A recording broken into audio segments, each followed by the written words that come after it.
अस्सलाम वालेकुम नाज़रीन, मैं हूं शेख रहमत अली, आप देख रहे हैं क्राइम टुडे न्यूज़। नाज़रीन, कुछ 2-4 दिनों से सोशल मीडिया पर एक बहस चल रही है कांग्रेस और AIMIM को लेकर। जो लोग कांग्रेस के खिलाफ थे, जो लोग रेवंत रेड्डी को गलत कमेंट्स करते थे, रेवंत रेड्डी को गलत बोलते थे, वही लोग आप रेवंत रेड्डी को अच्छा बता रहे हैं। इसकी वजह यह है कि हाल ही में बहादुरपुरे में जो ब्रिज का इनाग्रेशन हुआ, वहाँ पर असदुद्दीन अवैसी और अकबरुद्दीन अवैसी की रेवंत रेड्डी ने तारीफ़ की, और इसी बात को लेकर सारा सोशल मीडिया पर यह बहस चल रही है कि मजलिस इत्तेहादुल मुस्लिमीन के साथ अब कांग्रेस हो चुकी है। तो ये जाहिर सी बात है, जब भी कोई इख्तिदार में हुकूमत आती है तो उसका दोस्त मजलिस बनती है, और मजबूरन जो रूलिंग पार्टी होती है उनको दोस्त बनाना पड़ता है मजलिस को। क्योंकि हमने देखा कि BRS पार्टी 10 साल थी, 10 साल मजलिस को अपना दोस्त बना के चली है, और सारे मुसलमानों के मसले, सारे मुसलमानों के कामें, सारे मुसलमानों की जिम्मेदारियां AIMIM को दे दी थी। BRS ने कुछ नहीं किया था। जो भी मजलिस करेगी, जो भी मजलिस बोलेगी, वही के चंद्रशेखर राव कर रहे थे। जिसको मिनिस्ट्री देना था उनको मिनिस्ट्री दी, जिनको MLC देने की बात की उनको MLC दी। यानी हुकूमत तो KCR की थी, लेकिन पीछे से चलाया जा रहा था मजलिस की जानिब से। स्टीयरिंग की जो मसला था वो यही था।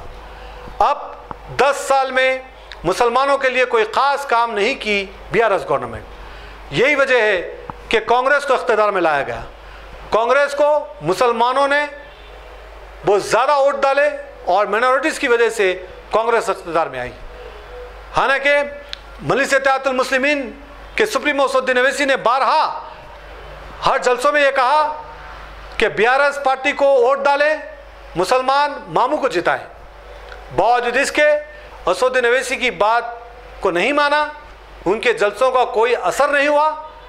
एक बड़ी तादाद में मुसलमान और माइनॉरिटीज़ के वोट कांग्रेस को गिरे, लेकिन कांग्रेस ने 1 साल में ही मजलिस को अपने आप को मजलिस के हवाले कर दिया। अब जो भी अब मजलिस के इलाके होंगे, जो भी मजलिस के या मुसलमानों के मसले होंगे, वो अब मजलिस तय करेगी, कांग्रेस तय नहीं करेगी। क्योंकि जिसको लोन देना है, जिसको वक्फ की जायदादों की ज़मीन होना है, और जिनको इलाकों में कामा होना है, तो मजलिस तय करेगी कि कितना किसका क्या बजट होगा। इसके हिसाब से ही कांग्रेस वो बजट को तय करेगी। ये बात मान के चलिए, क्योंकि जो भी इख्तिदार में आते हैं, जो भी वो लोग मजलिस के बगैर हुकूमत नहीं चला सकते। ये बात पक्की हो चुकी है। अब लोग कुछ भी कर लें, कुछ भी कह लें, लेकिन जो इख्तिदार में हुकूमत आती है उनको मजलिस की बात माननी ही पड़ेगी, वरना फिर ये भी हुकूमत चले जाएगी। ऐसा सारे लोगों का ख्याल है।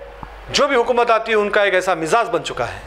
तो बहरहाल हम वो नौजवानों से गुजारिश करते हैं जो MLA के लिए, MP के लिए, कोई भी पार्टी के लिए काम करते हैं, तो काम तो करें, अपने पैसे ले लें, लेकिन वो काम के लिए ऐसे लोगों के लिए दूसरे लोगों से दुश्मनी पैदा मत करें।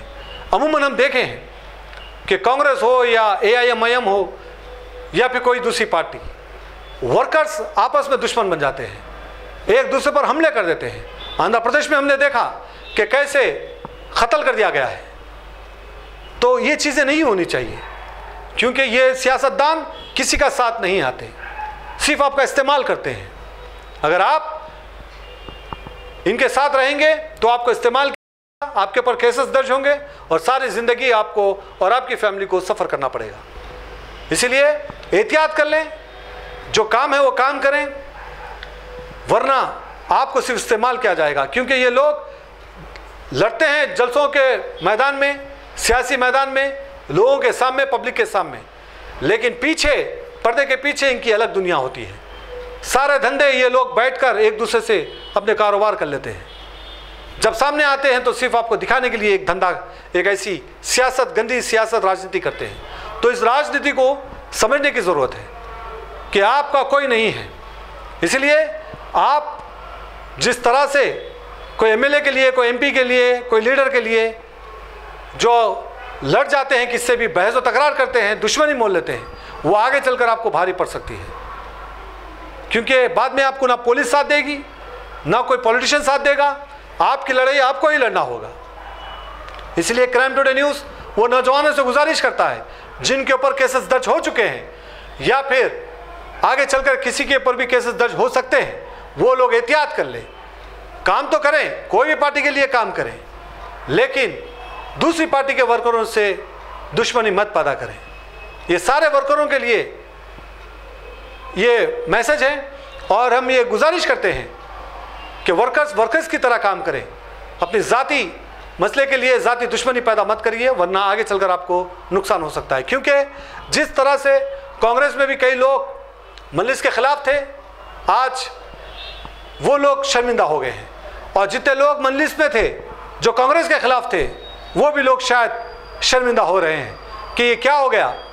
ये एक सियासत है, ये ऐसे ही है, सियासत इसी का नाम है।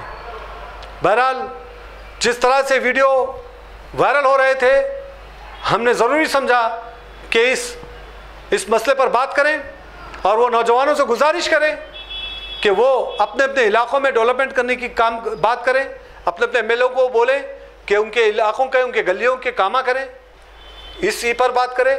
लेकिन एमएलए के लिए, एमपी के लिए किसी से लड़े मत, कोई दूसरी पार्टी से लड़े मत, दूसरे वर्कर से मत लड़े, या अपनी गली के बाजू के भाई से मत लड़े, क्योंकि ये इसमें नुकसान सिर्फ और सिर्फ आपका ही है।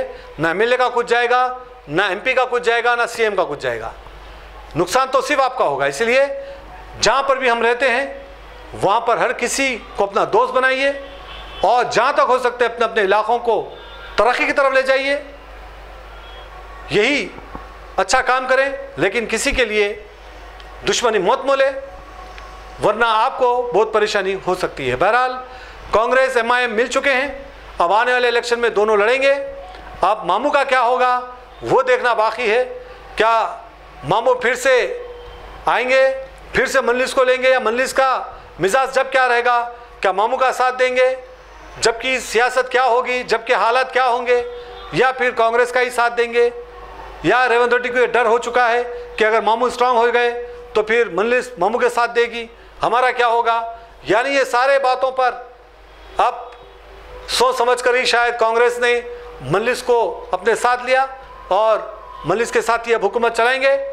लेकिन रेवंत रेड्डी और कांग्रेस के जो लीडर्स हैं, जो बड़े बड़े दावे वादे कर रहे थे, मुसलमानों से जो वादे किए, वो वादों को पूरा करना होगा। मजलिस के हाल पे नहीं छोड़ना है, आपको आपकी जिम्मेदारी को निभाना है। जो वादे किए आपने, गरीब मजलूम मुसलमानों को घर देने की वादा किया, वो घर देना है, और जो पेंशन के नाम पर भी पैसे रुके गए हैं वो देना है, जो लोगों को हेल्थ कार्ड की बात की वो देना है। ये सारी चीज़ें दें, उसके बाद जिसके दोस्त बनना है आप बन जाएं। लेकिन आप मजलिस पर मुसलमानों के हालात नहीं थोप सकते, मजलिस पर मुसलमानों के मसलों को नहीं थोप सकते, क्योंकि मजलिस ने 70 सालों में कुछ नहीं किया, इलाक़ों में कोई डेवलपमेंट नहीं किया। ये एक सच्चाई है और आगे भी शायद नहीं होगा। ये जिम्मेदारी है कांग्रेस की, क्योंकि मुसलमानों ने, माइनॉरिटीज़ ने वोट डालकर कांग्रेस को इख्तियार में लाया।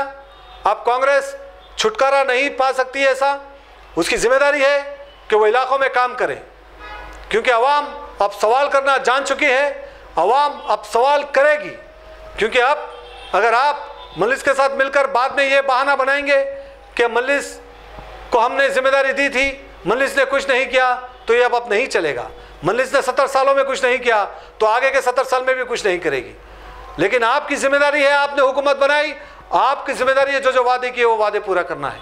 बहरहाल हम उम्मीद करते हैं कि बहानेबाजी नहीं होगी, जो भी मसले हैं वो मसलों को हल करना कांग्रेस की, मजलिस की, हर पार्टी की जिम्मेदारी है जो वादे कर इख्तियार में आए।